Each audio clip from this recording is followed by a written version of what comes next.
Fahaman atau ideologi komunis mula tersebar di tanah Melayu dalam tahun 1920-an melalui cawangan-cawangan Parti Kuomintang dan pihak komunis dari negara China. Fahaman ini mula menyusup masuk ke dalam pertubuhan-pertubuhan buruh, kesatuan-kesatuan sekerja, sekolah-sekolah malam dan orang perseorangan. Akhirnya, pada tahun 1927, pihak komunis telah menubuhkan Parti Komunis Nanyang dan kemudiannya ditukar kepada Parti Komunis Malaya (PKM) pada tahun 1930. PKM bukanlah tenaga utama dalam arena politik tempatan. Malah, ianya hanya melibatkan diri dalam gerakan bawah tanah secara haram. Matlamat penubuhan PKM adalah untuk menggulingkan kerajaan British dan menubuhkan sebuah kerajaan Republik Komunis Malaya. Perkembangan PKM di Tanah Melayu boleh dibahagikan kepada 4 tahap perkembangan, iaitu tahap pertama, tahun 1930 hingga 1941. Tahap kedua, 1941 hingga 1945. Tahap ketiga, 1946 hingga 1948. Dan tahap terakhir, tahap 4, 1948 hingga 1960. Pelbagai usaha telah dilakukan oleh kerajaan British untuk menangani ancaman komunis di Tanah Melayu dari tahun 1930 hingga tahun 1960. Pihak kerajaan Inggeris telah mengharamkan PKM pada tahun 1930 sebaik sahaja PKM ditubuhkan kerana ideologi perjuangan serta matlamat PKM yang bertentangan dasar kerajaan Inggeris bergerak secara sulit dengan menyusup ke dalam kesatuan sekerja, sekolah persendirian dan pertubuhan belia dan menubuhkan kader-kader di kalangan kaum buruh. Kemelesetan ekonomi pada tahun 1930-an telah menyebabkan PKM mendapat sokongan rakyat. Ia berjaya mengembleng kesatuan-kesatuan sekerja untuk melancarkan permogokan. Komintern, iaitu Komunis Antarabangsa, telah mengambil kesempatan ini untuk memberi bantuan kepada rakyat yang hidup melarat dan menderita. Pada tahun 1931, beberapa pemimpin komunis telah ditangkap oleh pihak polis Singapura, termasuk ejen Komintern Joseph Duclos dan 14 pemimpin komunis yang lain. Pada tahun 1935, permogokan paling hebat ialah di Batu Arang yang melibatkan 6,000 orang buruh. Ramai pemimpin komunis dibuang ke negara China di bawah Banishment Ordinance Act. Apabila Perang Pasifik meletus, PKM bertindak mengambil bahagian yang aktif dalam gerakan anti-British dengan melaknat untuk memusnahkan ekonomi melalui permukakan. Namun, PKM mengubah taktik perjuangannya daripada anti-British kepada kerjasama dengan British. Tahap kedua berlaku pada zaman Perang Dunia Kedua. Tentera Jepun bertindak menghapuskan pemimpin dan ahli PKM. Pada zaman ini, PKM telah bekerjasama dengan pihak British dalam menentang Jepun. Kerajaan British telah bertindak membebaskan ramai pemimpin-pemimpin komunis yang dipenjara sebelum ini. Dasar PKM bekerjasama dengan British semasa Perang Dunia Kedua menjadikan pengaruhnya semakin meluas. Hasil kerjasama ini telah membawa penubuhan Malayan People Anti-Japanese Army (MPAJA) yang menentang Jepun secara gerila. MPAJA mendapat bantuan makanan, ubatan, bekalan alat senjata dan latihan ketenteraan dari pihak berikat melalui Force 136. Selepas kekalahan Jepun dan sebelum tentera British mengambil alih semula Tanah Melayu, PKM dan MPAJA mengambil alih pemerintahan selama 14 hari. Ahli-ahli komunis melakukan penganiayaan, kezaliman dan pembunuhan. Setelah British kembali semula, Tanah Melayu ditadbir oleh pentadbiran tentera British. Pada bulan Disember 1945, British telah mengarahkan MPAJA menyerahkan semua senjata dan membubarkan pasukan gerila yang ditubuhkan semasa pendudukan Jepun. Walaupun arahan ini dipatuhi, tetapi tidak semua senjata yang diserahkan kerana sebahagian besar senjata dan bekalan makanan masih disembunyikan di hutan. Tindakan MPAJA meletakkan senjata itu lebih merupakan satu langkah simbolik untuk menggambarkan yang PKM berjuang di atas landasan perlembagaan.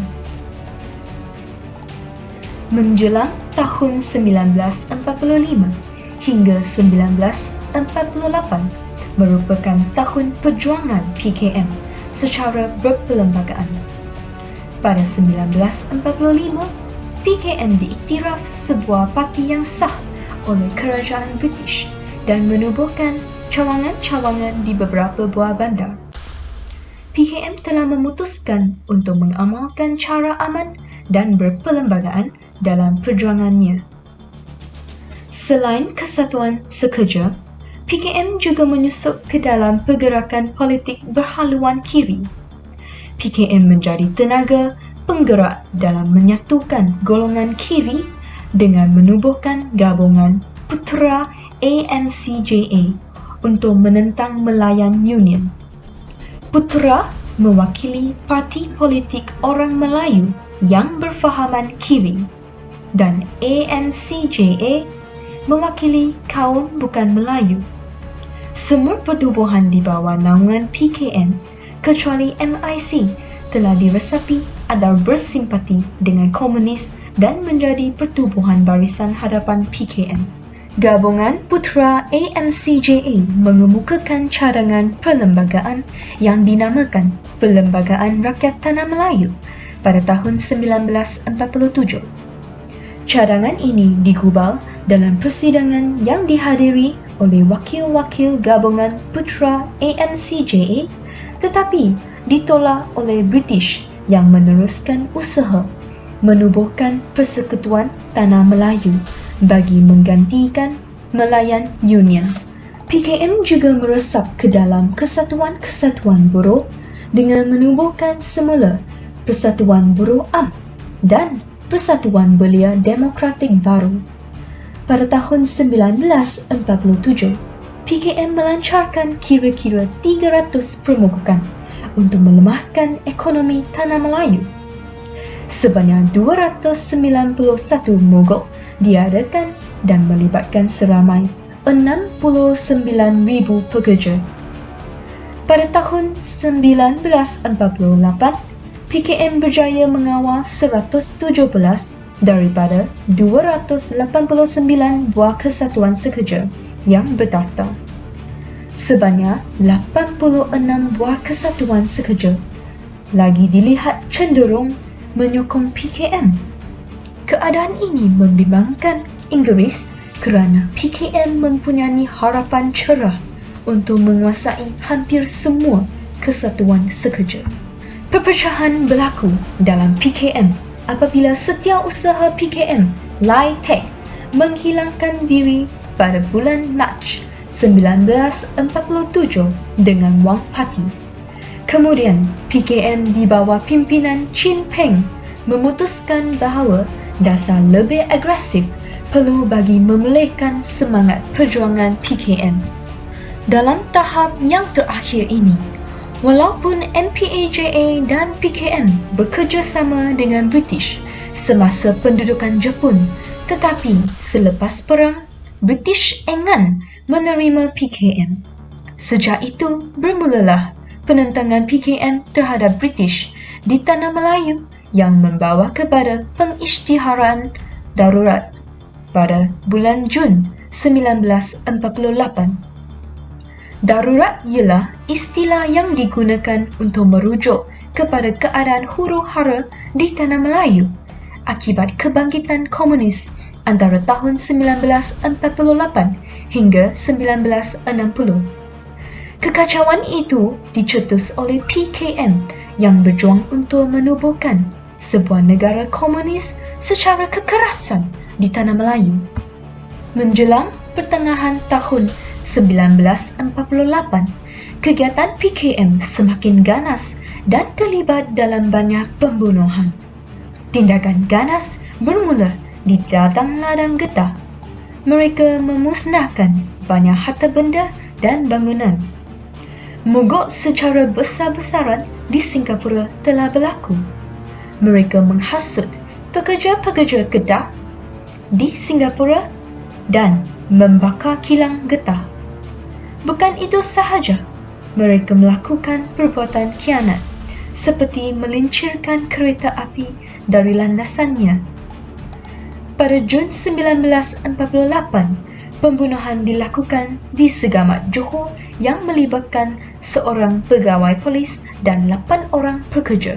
Kemuncak keganasan telah berlaku pada 12 Jun 1948 apabila 3 orang pemimpin Parti Kuomintang dibunuh di Johor dan pembunuhan 3 orang peladang Eropah dalam masa 1 hari di Sungai Siput, Perak pada 16 Jun 1948.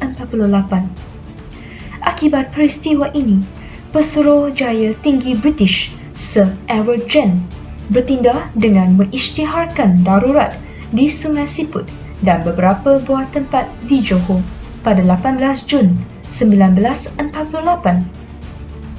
Kemudian diikuti dengan pengisytiharan darurat di seluruh Tanah Melayu dan di Singapura pada 23 Jun 1948.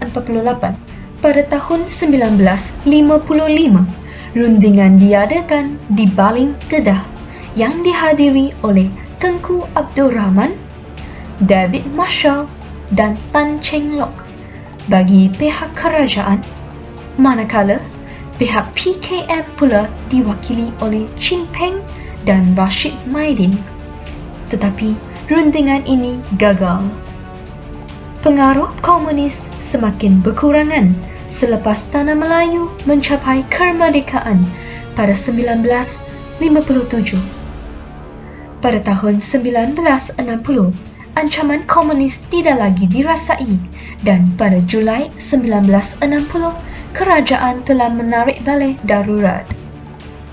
Secara kesimpulannya, walaupun beberapa taktik dan dasar telah digunakan oleh PKM untuk mendapat sokongan dan bantuan rakyat tempatan, serta cuba menguasai politik ekonomi dan sosial Tanah Melayu, tetapi gagal kerana tindakan-tindakan kerajaan Inggeris seperti rancangan Templar dan BRICS serta kerjasama semua kaum telah melemahkan perjuangan Parti Komunis Malaya.